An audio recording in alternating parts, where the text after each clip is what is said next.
Hola hermanos, ¿cómo están? Muy buenas noches. Bueno, en esta instancia no puedo estar en vivo con ustedes para la clase de hoy, pero estoy acá en los Estados Unidos por el momento. Eh, y bueno, vamos a seguir con nuestra clase. La semana pasada o en la última clase estuvimos viendo el tema primero de la soberanía de Dios, ¿cierto? Y después estuvimos viendo este tema del libre albedrío, ¿cierto? Y la libertad del hombre. Y bueno, obviamente, como mencioné, son temas algo complejos, pero aún así son centrales a la enseñanza de la confesión de fe de Westminster y por lo tanto importante para lo que son nuestras clases y nuestro estudio en este documento. Ahora, eh, el día de hoy vamos a entrar un poco a lo que enseña la confesión en cuanto lo que se llama el ordo salutis o el orden de salvación, ¿ya? En otras palabras, cuando Dios nos salva, ¿cierto? Cuando Cristo nos rescata y nos salva, eso tiene un cierto orden. Hay varias cosas y varios elementos a esa salvación, ¿cierto? Podemos hablar de la justificación por medio de la fe, podemos hablar del llamamiento eficaz, ¿cierto? Podemos hablar de varios elementos que componen esta obra de Dios en nosotros, que nosotros llamamos salvación, el nuevo nacimiento, la regeneración. Eh, entonces, hoy vamos a empezar a considerar algunos de estos que vemos justamente en el capítulo 10, mencionado el primero, que es el llamamiento eficaz, ¿ya?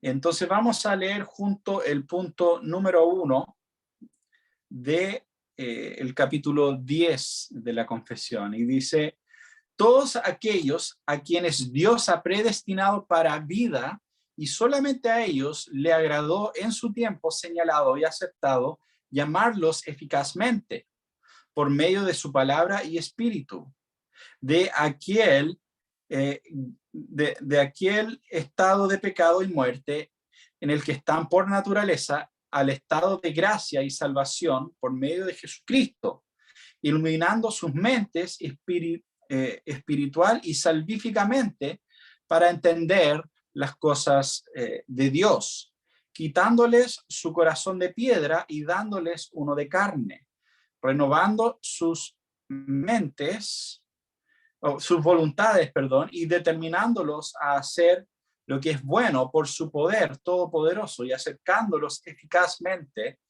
hacia Jesucristo, de tal manera que viene a él más libremente, pues por su gracia son hechos dispuestos. Entonces, el llamamiento eficaz, como vemos acá, es una obra de Dios, ya es una obra que Dios hace en el pecador, es un llamado, pero no cualquier llamado, porque eh, justamente cada vez que se predica el evangelio, claro, cada predicador en la calle hoy día está haciendo un llamado, ¿ya?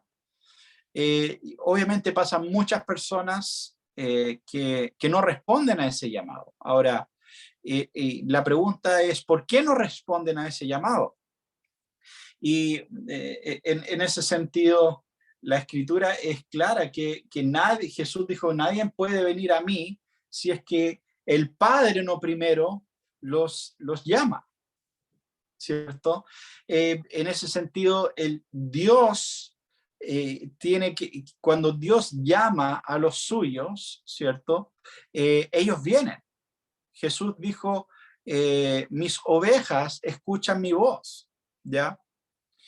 En ese sentido. Entonces, el llamado del Señor que tiene en mente esto, es un llamado salvífico, es un llamado eficaz, donde Dios trae a Él mismo a aquellos que están en sus delitos y pecados, pero primero renovando, ¿cierto?, sus voluntades y determinándolos a hacer lo que es bueno por su poder todopoderoso. ¿Se acuerdan que estábamos hablando de que el hombre en su naturaleza caída no podía hacer lo bueno? Solamente con una intervención divina, ¿cierto?, cambiando la voluntad del hombre, cambiando la naturaleza del hombre, ¿cierto? Esa naturaleza que desea el pecado, esa naturaleza que desea todo lo corrompido. Ahora el hombre puede acercarse a Dios, ahora el hombre puede responder al llamado de Cristo, porque sus ojos espirituales han sido abiertos. Y eso es lo que hace el llamado eficaz de Dios. Y de esa manera el hombre ahora ya no es como ese cerdo, ¿cierto? El ejemplo de Spurgeon, que ve por un lado un gran banquete, por otro lado bolsas de basura. Ya hay un cambio en su naturaleza, donde ya ahora no es que corre directamente a las bolsas de basura, porque Dios ha hecho una transformación en su corazón.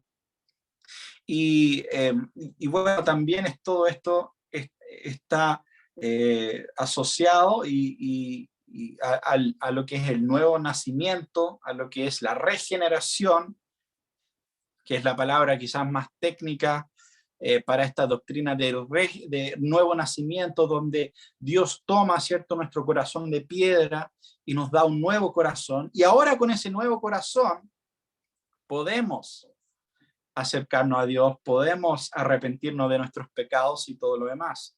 Pero esto es muy importante porque la pregunta es, en todo esto, ¿qué es lo que viene primero?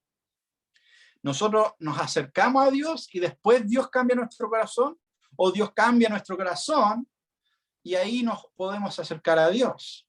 Y claramente la respuesta a la confesión es que Dios tiene que tocar nuestro corazón primero.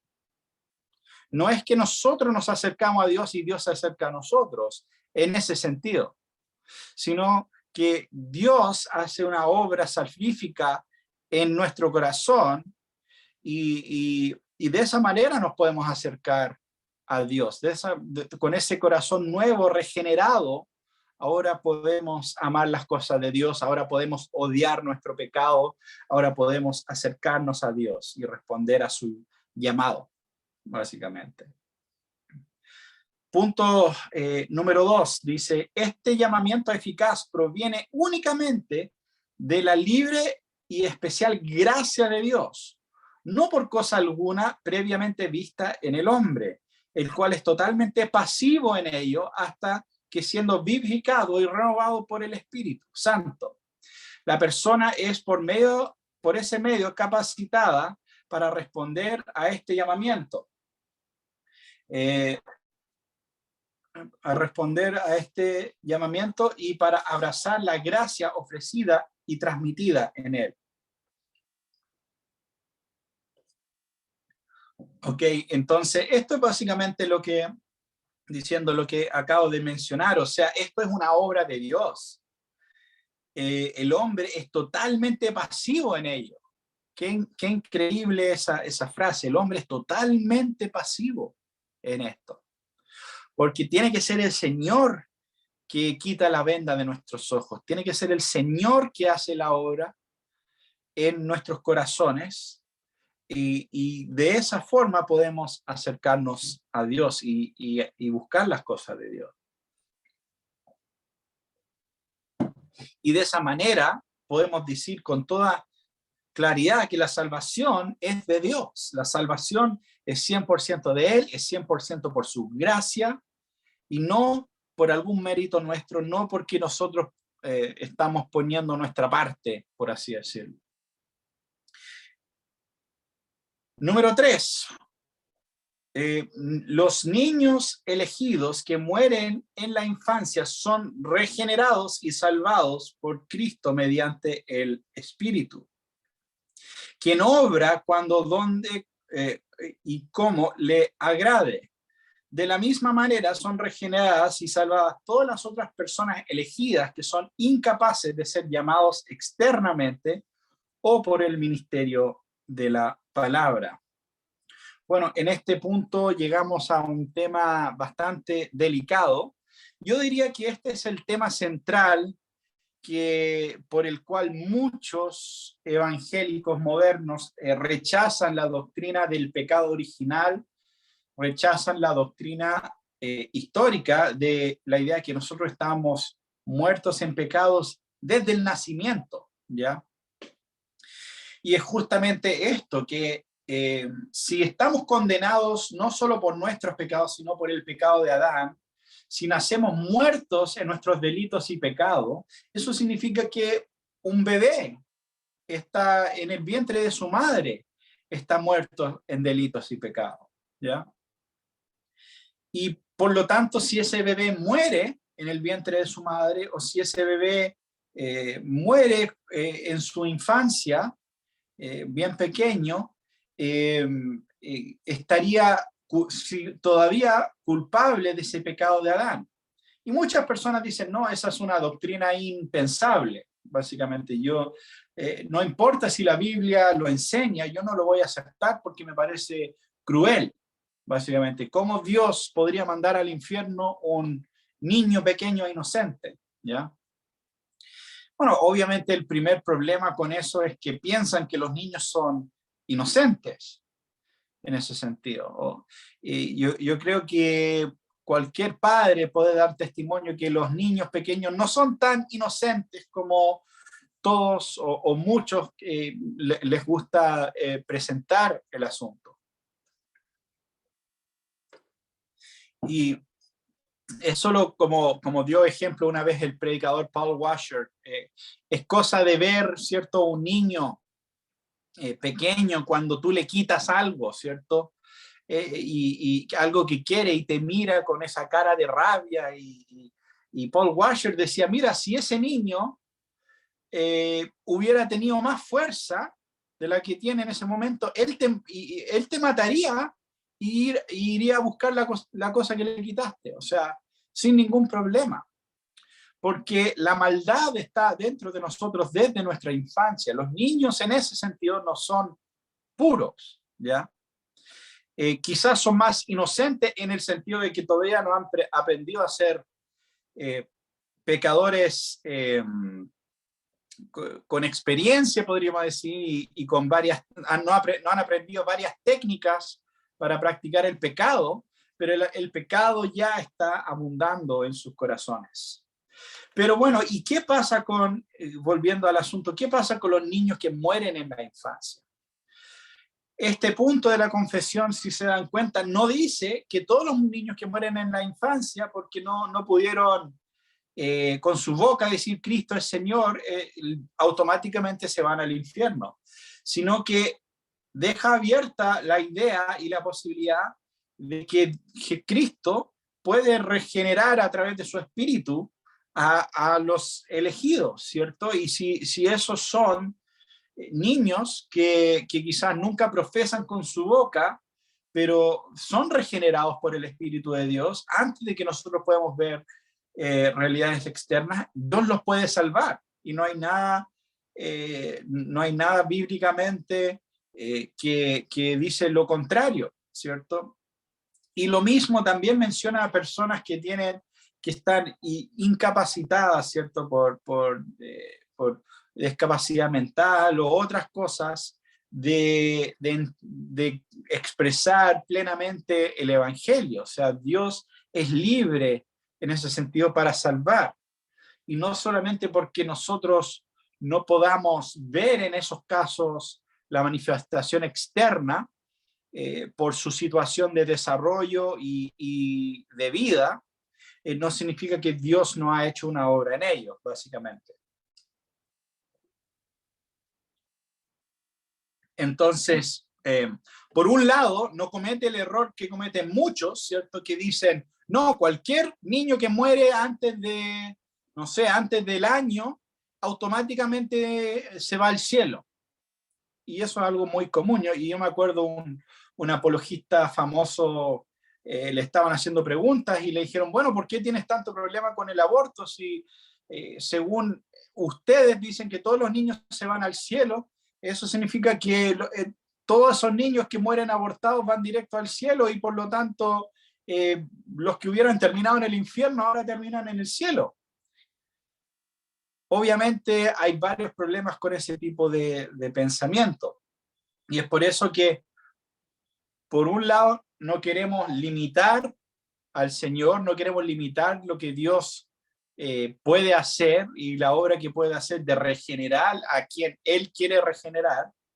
Y por otro lado, no queremos presumir de la gracia de Dios y decir, no, sí, todos los niños automáticamente son regenerados en ese sentido. Así que me parece que la confesión en este punto toma una perspectiva muy balanceada, definitivamente más balanceada que la mayoría de los evangélicos modernos al responder esta pregunta que pastoralmente es muy compleja, obviamente. O sea, tienes una familia en tu iglesia que acaba de perder un hijo. O sea, ¿qué respuesta le puedes dar? Y la respuesta es que confiamos en la gracia del Señor y solo en la gracia del Señor podemos confiar.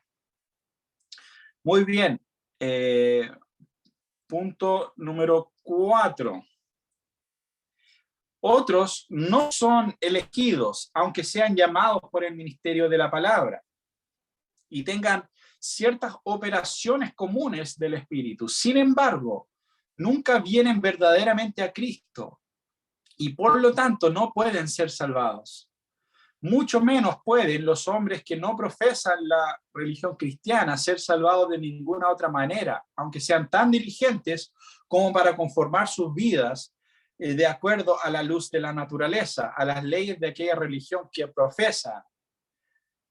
Y el afirmar y mantener que ellos sí pueden salvarse es muy pernicioso y debe ser detestable. Entonces, por otro lado, acá se está afirmando la exclusividad del evangelio, porque ha habido a través de los años ciertas enseñanzas en círculos cristianos que dicen, mira, bueno, Dios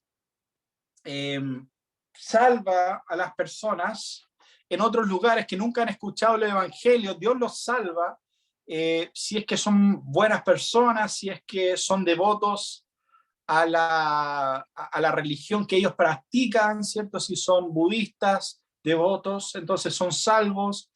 Si son hindúes devotos o si son musulmanes devotos, aunque estaban equivocados en cuanto al Dios que estaban adorando, Dios considera esa devoción como para él, básicamente. Lo pone como saldo a favor de ellos. De hecho, esto fue especialmente a principios del siglo XX, perdón, una gran controversia en las misiones, porque había muchos misioneros que estaban, y muchas personas que estaban diciendo, no, ¿para qué predicar el evangelio en ese sentido? ¿Para qué ir y pedirles que a los hindúes o a los budistas o a los musulmanes que cambien de religión? Porque al final es todo lo mismo, al final es toda adoración que ellos dan es equivalente a adoración para Cristo, así que déjalos como están, no intentes predicar el evangelio a las personas que nunca han escuchado el nombre de Cristo, básicamente. Entonces, en ese sentido es muy importante esta enseñanza, la exclusividad del evangelio.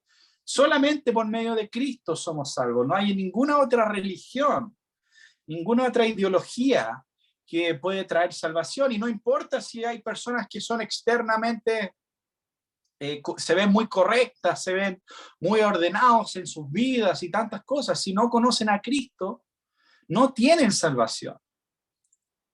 Si no conocen a Cristo, no han llegado a la única fuente de salvación que existe, que es Jesucristo.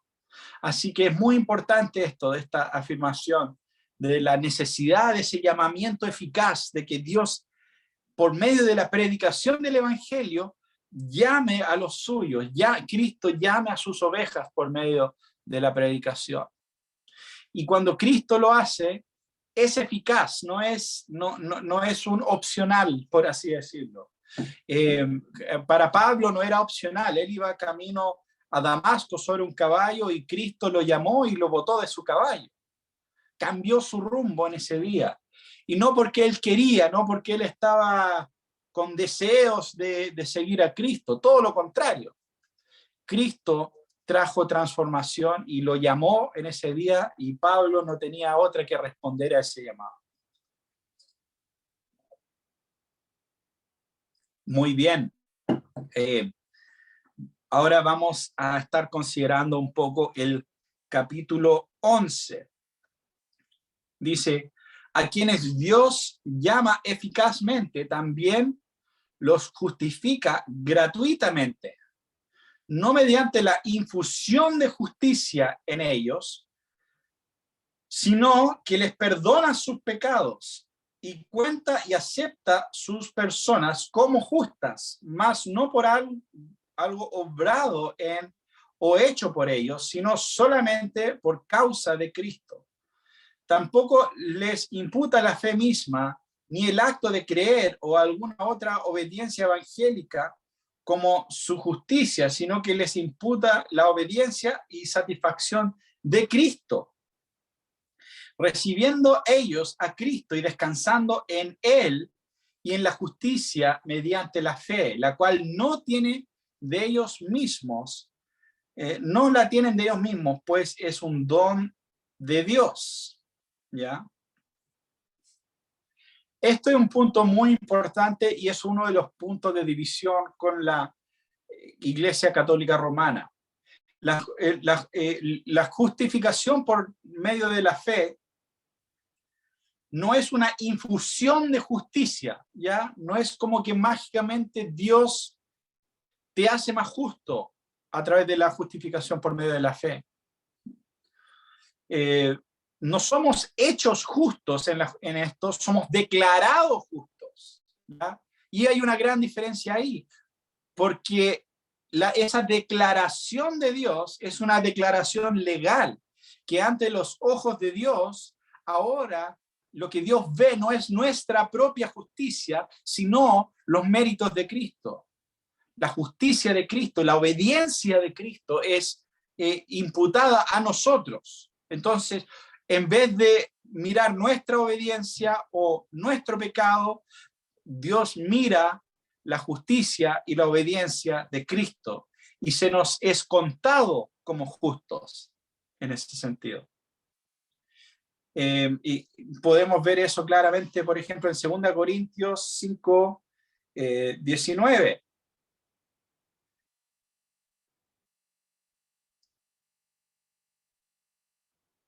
Segunda Corintios 5, 19 y 20 dice, es decir, que Dios estaba en Cristo reconciliando al mundo con él mismo, no tomando en cuenta a los hombres sus transgresiones, y nos ha encomendado a nosotros la palabra de reconciliación. Por lo tanto, somos embajadores de Cristo, como si Dios rogara por medio de nosotros el nombre, reconcíliense con Dios, ¿cierto? Al que no conoció pecado, lo hizo pecado por nosotros, para que fuéramos hechos justicia de Dios en Cristo. Entonces, ¿qué es lo que nos dice el versículo 19? Que Dios estaba reconciliando al mundo en Cristo, no contando o no tomando en cuenta a los hombres sus transgresiones. O sea, cuando Cristo nos salva y somos justificados por medio de la fe, Dios no toma en cuenta nuestros pecados, sino que cuando nos ve la justicia de Cristo. Es algo maravilloso porque esto saca la salvación de nuestras manos, lo saca de nuestras obras, de lo que nosotros podemos hacer y nos hace depender 100% y solamente en la obra de redención, la obra redentora de Cristo. Ok, punto número 2.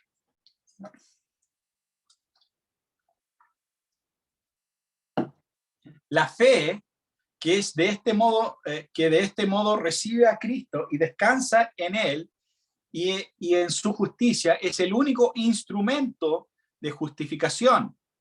Sin embargo, la fe no está sola en la persona justificada, sino que siempre está acompañada de todas las otras gracias salvadoras. Y no es una fe muerta, sino que obra por amor. Entonces, bueno, la fe que de este modo recibe a Cristo y descansa en él como su justicia es el instrumento, el único instrumento de justificación. Pero esa fe no está sola, ¿ya? O sea, la fe es acompañada con obras, finalmente. O sea, cuando nosotros somos salvos, y en ese sentido, eso implica también que Dios tiene obras preparadas para nosotros de antemano, como vemos en Efesios capítulo 2. Y por lo tanto, una fe verdadera no es una fe muerta, como nos enseña el libro de Santiago, sino que es una fe que obra en amor, básicamente. Entonces, es muy importante no caer en el error antinomiano o anti-ley de pensar que, bueno, ahora que soy cristiano, puedo hacer lo que quiero, supuestamente. Y sí, si eres cristiano puedes hacer lo que quieres, pero lo que quieres ha sido transformado por el poder del Espíritu. Ahora, lo que quieres son las cosas de Dios. Punto número 3. Dice, por medio de su obediencia y muerte, Cristo canceló completamente toda la deuda de todos aquellos que son justificados de este modo e hizo una adecuada, real y completa satisfacción a la justicia de su Padre a favor de ellos. Sin embargo, puesto por ellos, que por ellos Cristo fue entregado por el Padre y su obediencia y satisfacción fueron aceptadas en lugar de ellos, entonces su justificación es solamente por ellos, y ambas gratuitamente y no por alguna cosa que haya en ellos. Entonces su justificación es solamente por pura gracia, para que tanto la estricta justicia como la rica gracia de Dios sean glorificados en la justificación de los pecadores. Entonces, básicamente no hay una contradicción, ¿cierto?, en el hecho de que Jesús pagó por nuestra deuda y somos justificación. Es gratis lo que hemos recibido de Cristo, pero no fue gratis para Cristo, fue muy costoso para Cristo, tuvo que derramar su sangre y llevar sobre sus hombros nuestros pecados. Entonces, de esa manera nosotros vemos, por un lado, este llamado que tenemos a la santidad, a las buenas obras, pero también entendemos que nuestra justicia, nuestra justificación viene solamente por medio de Cristo. Punto número 4. Dios desde la eternidad decretó justificar a todos los elegidos.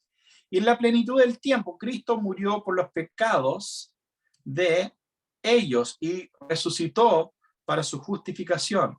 Sin embargo, no son justificados hasta que Cristo les es realmente aplicado por el Espíritu Santo a su debido tiempo.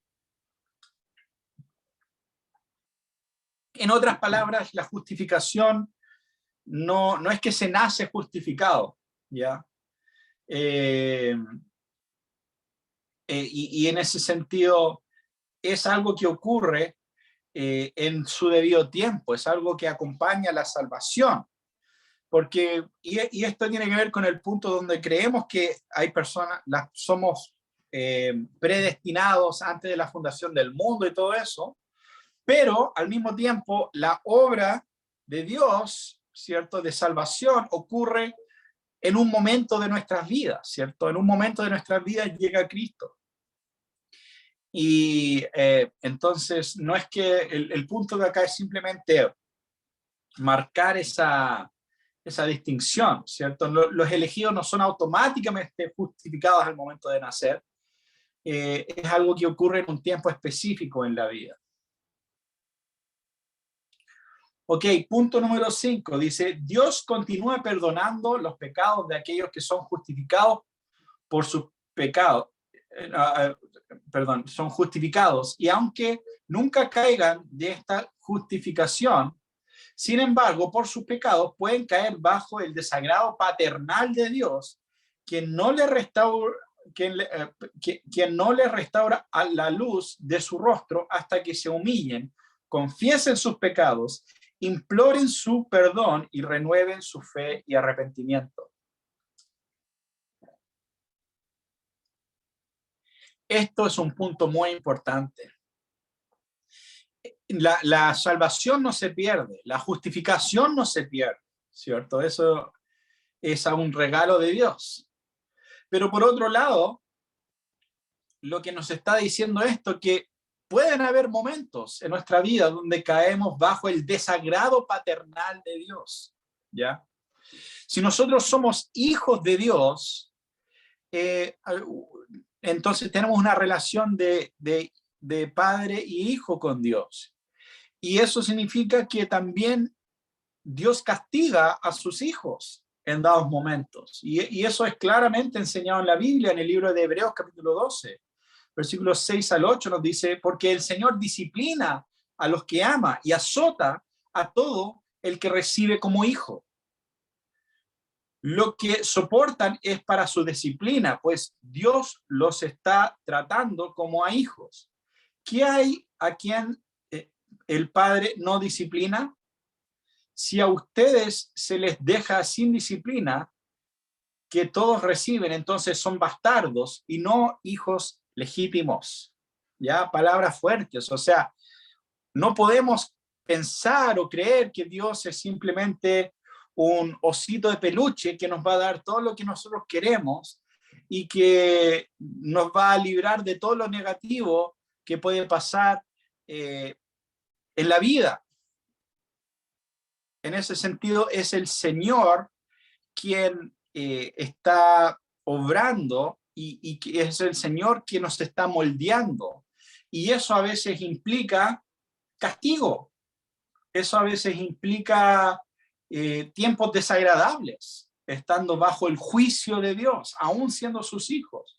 Pero es diferente porque obviamente el juicio de Dios a los impíos es diferente a la disciplina que Él trae a sus hijos, ¿cierto? Porque la disciplina, el juicio por un lado no es formador, ¿ya? Un juicio es esto es lo que mereces, esto es tu castigo y listo. La disciplina busca reformar, ¿ya? Cuando nosotros disciplinamos a nuestros hijos, no es simplemente, tú hiciste A, entonces recibes B de una manera fría, sino que nosotros estamos buscando traer corrección a nuestro hijo, traer cambio de dirección, cambio de mente, metanoia, ¿cierto? Eso es lo que nosotros estamos intentando traer cuando disciplinamos a nuestros hijos, y eso es lo que Dios está haciendo cuando nos disciplina a nosotros como sus hijos. Entonces, eso es algo muy importante y que a veces es ignorado, ¿cierto? Porque nadie quiere hablar de un Dios castigador, ¿cierto? Como muchas veces se dice de manera casi burlesca en muchos púlpitos. No, Dios no es un Dios castigador, Dios es un padre. Y olvidamos que parte de ser padre es castigar, ¿cierto? La Biblia dice que los padres que no disciplinan a sus hijos odian a sus hijos. ¿Cuánto más el Señor? ¿Cuánto más Dios, que es perfecto, no va a disciplinar a sus hijos? Obviamente lo va a hacer. Y a través de eso también nos está moldeando y preparando para la gloria. Así que es una parte importante de nuestra vida como cristianos. Bueno, y finalmente el último punto es, bajo el Antiguo Testamento, la justificación de los creyentes era en todos sus aspectos una y la misma que la justificación de los creyentes bajo el Nuevo Testamento. Aquí volvemos a la temática de la teología de pacto, donde hay un solo pacto de gracia y por lo mismo hay una sola vía o manera de ser justificados, ¿ya? Por medio de la fe. Entonces David fue justificado por medio de la fe. Abraham, Moisés, todos fueron justificados por medio de la fe en ese sentido. No fueron justificados por las obras. Y bueno, es interesante porque Romanos capítulo 4 se enfoca mucho en ese punto y nos explica, ¿cierto? Que Abraham, por ejemplo, Romanos 4, 22 al 24, dice, por lo cual también su fe fue contada por justicia, y no solamente con respecto a él se escribió que le fue contada, sino también con respecto a nosotros, a quienes ha de ser contada, esto es, a los que creemos en el que levantó de los muertos a Jesús nuestro Señor. Entonces, la fe de Abraham es nuestra fe, la justificación de Abraham es nuestra justificación.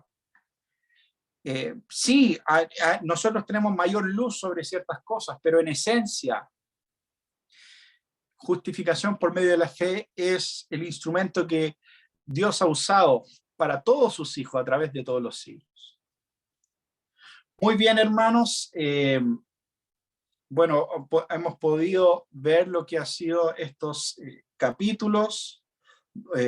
Y bueno, quizás va a ser un poco más corto de lo normal porque no tenemos este tiempo de preguntas y respuestas, pero bueno, espero que pronto vamos a poder estar en vivo otra vez y voy a estar volviendo a Chile en unas semanas, así que bueno, espero que podamos seguir con estas clases y Dios les bendiga y nos estamos viendo pronto.